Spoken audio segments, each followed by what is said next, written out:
सही ही मी प्रधानमंत्री झालो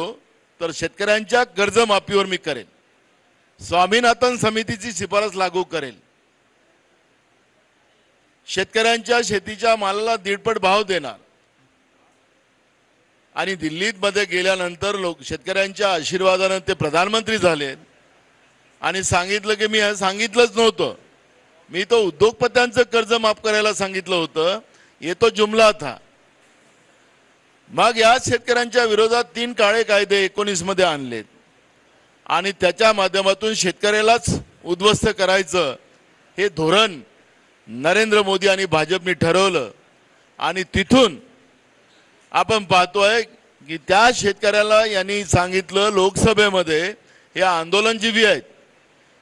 हे आतंकवादी आहेत, हे खालिस्तानी आहेत, ही सगळी भूमिका नरेंद्र मोदीजींनी प्रधानमंत्री म्हणून लोकसभेमध्ये मांडली। आज वर्ध्यामध्ये येऊन त्यांनी ते सांगितलं की शेतकरीच हा आमचा पोशिंदा आहे, शेतकऱ्यांना न्याय मिळाला पाहिजे। आता सोयाबीनला काहीतरी ते 10,000चा काहीतरी भाव सांगतात आहेत, म्हणजे सांगायचं तात्पर्य किती खोटं बोलायचं,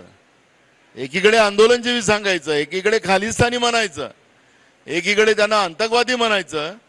आणि त्यांचा पूर्ण चुराडा करायचा आणि पुन्हा निवडणुकीच्या वेळेस जुमले वापरायचे।